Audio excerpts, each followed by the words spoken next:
Jama'a masu kallon mu barkanmu da warhaka. Barkanmu da sake saduwa da ku a cikin wannan sabon shirin. A sabon shiri na ne yau abin da zan yi bayani akai shine mallakar miji. Mallakar miji abu ne mai sauki, mallakar miji abu ne wanda ya fi komai sauki a cikin rayuwa. Amma ga mace da ta san abin da take yi, abu ne mai sauki kuma abu ne mai wuya. Idan kin san abin da kike yi, abu ne mai sauki. Idan baki san abin da kike yi bane, abu ne mai bala'in wuya wanda zaki ta fama ki ta kokuwa har ƙarshen rayuwarki ba ki taɓa gane ma wannan abun ba. Amma idan kin san abin da kike yi, ya kamata a ce kin gane cewa mijinki TV ne, ke kuma ke rike da remote. Idan baki san wa'annan abubuwan ba, za a sha wahala kuma ba za ki taɓa jin daɗin rayuwa ba. Musamman abubuwan da suke kawo matsaloli a gida, ki ga namiji baya son zama a gida, yana Allah Allah ya fita waje, ko ya cika neman mata, shine nan lungun shine can lungu. Wani lokaci halin maza ne, wani lokaci kuma halin mu ne na mata. Kina zaune da mijinki a cikin gida, ba za ki gaya mishi kalamu masu daɗi ba, ba za ki dan mai kwarkwasa, ki dinga mai yauki, kina dan wani lallan kwashewa irin abubuwan nan namu na mata, kina gayu, kina nan gaki, kina cikin gida, an auro ki da waje mace ce mai kyau, amma an kawo ki cikin gida gaba ɗaya kin zo kin rikirkice, wataƙila kina da wata riga ɗaya ko kuma riga da zani guda ɗaya wanda kullun shi kike sawa. Idan aka ganki kin wata kwalliya mai kyau sai zaki tafi anguwa. Akwai problem hajiya, akwai damuwa hajiya. Lokaci ne ya zo da lokaci na 'yan mata suna kashe ɗinkuna masu kyau, kuma matan aure dole ne ku shirya ku yi ɗamara ku ringa sake bulala. Amma wanda zaka ga idan ka buɗe gaba ɗaya ɗinkinta duka dogon riga ne, shapeless dogon riga. An ji kuna son dogon riga, sai ki ɗinka irin waɗannan kayan nan, idan zaki fita waje sai ki sa su ki fita da su. Amma a cikin gida hajiya dole ne ki tsanne tsaf kamar shinkafa a cikin wuta. Ki tsanne, ki haɗa kanki, ki tattara ɗan wandon nan ki dinga sa ma mijinki, kina ɗan kama kungun nan. Yan t-shirt ɗin nan ki dinga sawa. Yan show me your breast ɗin nan kina sa su, show me your bag, waye show me your hips. Dole ne ki dinga sa wa'annan abubuwan, saboda ke mata aure ce kuma kina da miji, dole ne ki dinga mishi kwalliya. Sannan a koyi kalamu masu daɗi. Babban matsalar da muke tare da shi shine ba ku iya magana da mazajen ku ba. Shinkafar nan ta ƙare, ka kawo kuɗi a siya. Ha? Namun nan ya ƙare. Kama, seriously da gaske? Mijinki, ki dinga magana da shi da murya mai taushi. Maza suna son shagwaba, maza suna son lallama. Namiji yana ji kaman ƙaramin yaro ne. Ku daina mu mazan ku magana kaman ɗan aikin gidanki. Ɗan aikin gidanki ne ya ki dinga bashi command a zauna lafiya tun da aiki yake miki. Amma na tabbatar miki da cewa idan kina ba ma mijinki command, wallahi za ki kasance cikin tashin hankali. Saboda wallahi tallahi maza sarakai ne. Kuma dole ne ki lallabe su in kina son abin da kike so. Idan ba ki lallaban su, akwai problem. Saboda a lokacin da kike gaya mishi magana abin da kike so, a lokacin shi kuma zai ga ba zan yi ba. Amma idan kika same shi, kika iya kirari, kika iya dan magana ta soyayya, farko dai irin ki zo da kwalliyanki, kin gane ai, ki ɗauko wanka hajiya ma malam, ki fesa turare mai lafiya, ki zo ki zauna kusa da mijinki. Irin wannan abubuwan kin gane ai, masoyina, sweetheart, my love, ruhina, magana masu daɗi. Dan Allah baban wani, akwai abin da nake so.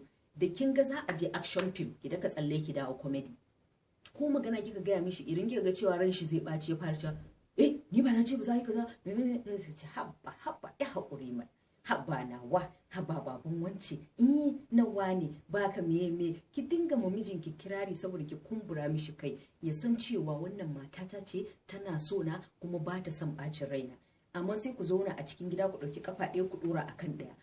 Ba za ma ki gaya ma mijinki za ki je anguwa ba, wai sai ya fita, yana wajen aiki ko yana ofis ko yana kasuwa, yana can yana ta hidima, yana ta hayaniya, sai a buga mai waya. Hello? Ba mun fara wallahi na manta ban gaya maka ba, kawata ta haihu zan je suna. In yace ba za ki je ba shikenan an samu problem. Ba za ki dafa abinci ba, ko kuma ranar ba ki gaya mai magana mai daɗi ba. Sannan kike so ke ya miki abin da ke so? Hajiya da sake, akwai sake a cikin wannan shirin naki. Idan har kin ka kira shi a ce kin manta din ma, baki tambaye shi za ki je anguwa ba, ko akwai abin da ke so baki tambaye shi ba, ya fita. Da farko in kika kira, za ki fara mai kirari. My love, sweetheart, ya kasuwa, baban wance, mijina, Allah ya albarka, Allah buɗe. In ma yana cikin zafin kai ne, ki sako da shi ya dawo daidai levels din da kike so. Dan idan baki dawo da shi ba, za a samu problem, za a tafi action film. Kuma ba yake so a tafi action film saboda idan kuka takura musu, gaba ɗaya kamawa da wuta suke. so namiji dan lallama ne, ko da yana cikin, ko da yayi zuciya, idan kika zo kina lallamin shi, kina gaya mai kalamu masu daɗi, da karan kanki zaki ga ya fara dariya, ce to ni me kike so da Allah, ni dukkin dame ni ma me ne, amma sai ki tsaya kangar kamar sanda kuma ki ce wai ke kina son mijin ke miki abin da zai miki, ba zai taba miki ba. Saboda haka ku koyi kwalliya yayin da za ku yi magana da mazajen ku, sannan kuma koyi maganganu masu daɗi, ba wai sai a soyayya ba. Wata in tana tura ma mijinta text irin lokacin ana waje kamun a yi aure, ana dan tura mai text din soyayya, da ta shigo gida shikenan yana kama shi text din me zan yi da Allah, ko duk inda ya tafi zai dawo din, amma kuma ba za ki ji daɗi ba. Saboda haka kina son duk inda ya je din, ba wai sai ya zama mishi dole ya dawo gida shine zai dawo gida ba, a'a, saboda yana tunaninki, yana jin daɗin dawowa gida shine zai sa shi ya dawo gida. Saboda haka ku kula, namiji yana son lallabi, namiji yana son kalamai masu daɗi, kuma namiji yana son mace mai yanga. Ku daina zama ku ne mazaje a cikin gidanku kina ba mu mijinki kuma ba zai yiwu ba. Dole sai kin zamo ke ce karamin yarinya, shi shine mai gida, shine jagoran gida, shine sarki, kamun ki ji daɗin zama a gidanki. Wasu wai bayan kin riga kin auri mutum kina cikin gidan shi sai ki ce ah to ai mazan ne idan ina musu haka sai ya rena ni. Ha? Ya rena ki? Wannan magana ne bata toshe mun kwakwalwa take yi. Dole ya raina ki idan ki baki da tarbiyya, baki san yadda zaki zauna da shi ba, baki san yadda zaki faranta mishi rai ba, dole ya raina ki ya zama da ke banza. Amma idan kina iya kokarin ki, ke ma dole ne zai baki wani wuri na musamman. Zaki ji mutane suna cewa ta wannan matar shi ai ta mallake shi. Mallakan kenan iya rarrashi, iya magana, iya kirari. Kirari ba ga sarakai kaɗai bane, ga mazajen ku. Dole ne ku dinga gaya ma mazajen ku maganganu masu daɗi wanda za su dinga kwantar musu da hankali. Idan ba haka ba za a samu problem. Kuma mata da yawa inda suke samun problem kenan, ba ka gaya mijinka magana mai daɗi ba sai a shikenan sai ta tashi son wani ma ko yayi kwalliya, mijinta ya kwalliya zai fita ba ta ce kai bibi na kai kyau irin wannan abu.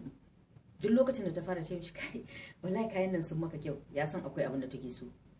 Ya kamata a ce koyaushe kina kan gaya masa maganganu masu daɗi, kina kokarin kwantar mishi da hankali.